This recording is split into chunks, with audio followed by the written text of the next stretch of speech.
Hey everyone and welcome to Squidly Bits. This is our second channel where we do quick tutorials and teach you how to have more fun with minis and paint a little bit better. In just about 2 weeks we are going to release our own brand new paint set together with Vallejo. And today we want to teach you guys how to get even more from that paint set with today's course in gold non-metallic metal.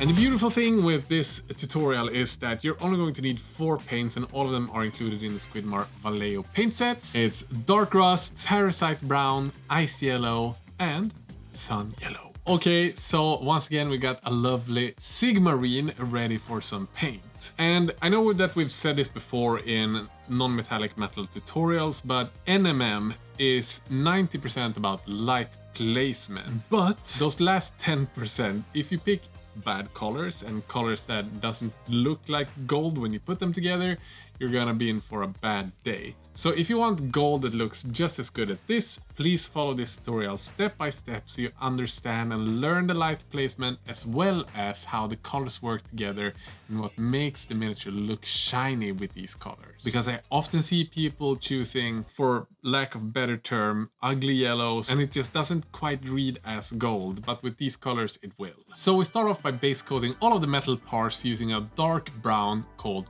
Dark Rust. This should cover the entirety of all the metal parts.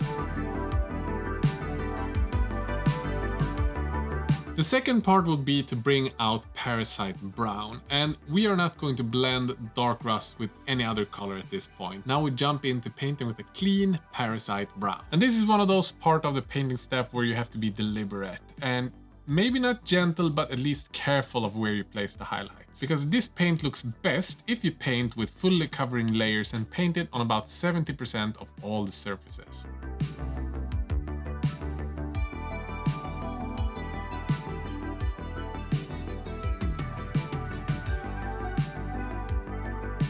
We make sure that at the bottom of the miniature we have slightly less highlights than on the top parts.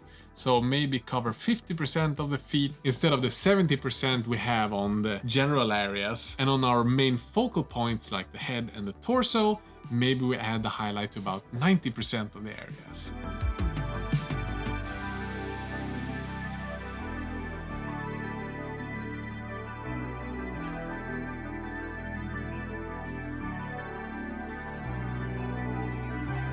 And when we paint gold like this, we try to make sure that we add this Parasite Brown to all of the areas before we start adding in any extra highlights and making it brighter. Because we want to have an understanding of how the reflections look before we start pushing the highlights. If everything together reads as gold as opposed to just single parts.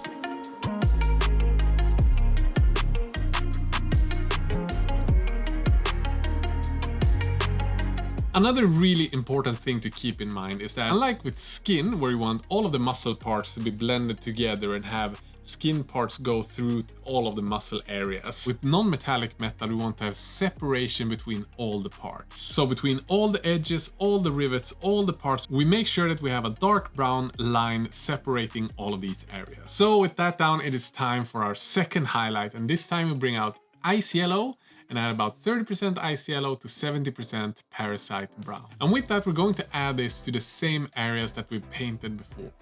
But this time, we only add it to about 50% of the previous highlight.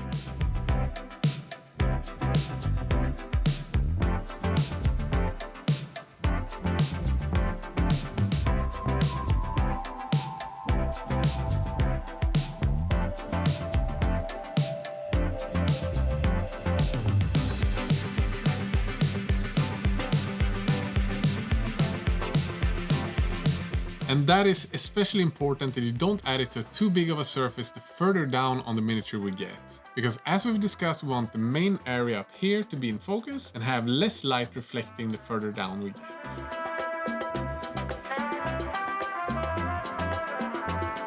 And this highlighting step on areas like the feet or the shin pads on his legs will pretty much be the main highlight of those areas. This way we'll get a feeling that it's brighter towards the light source and then darker the further away we get. So it's gonna feel more realistic and have more volume and sense of atmosphere to it.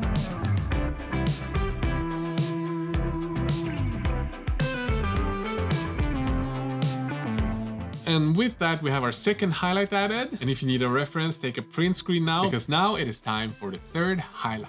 This time we're adding about 70% ice yellow to the Parasite brown. And once again, painting the highlights on the same areas as we've done before, but on an even smaller surface. And this is something that we always repeat. For every step, it's slightly smaller surface, and make sure that the highlights go all the way up the edges so it really feels like the light is hitting on the surface.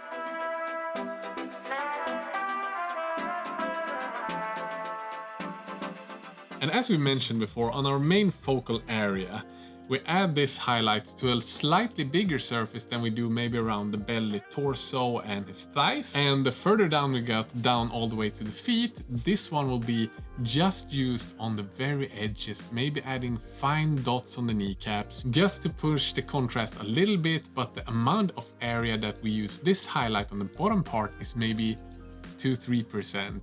While at the top part of the mini, maybe it's as much as 20% that is highlighted with this color. As a final highlight, we're gonna add clean ice yellow. And this one is similar to what we did with the final highlight on the bottom parts of the leg. We're now gonna do at the top part of the body. Edge highlights on very select areas, and just adding a little bit of that punch to the face and the torso.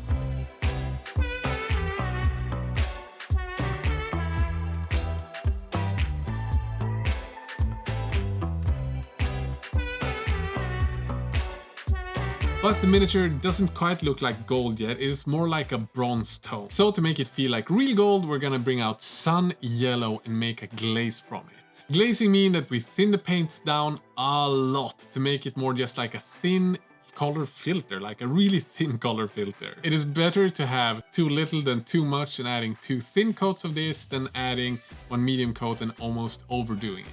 And we glaze this in all of the highlighted areas. We don't need to glaze this into the shadows. And as our final step, we bring out the clean ice yellow again and reapply it to some of those points that we did before.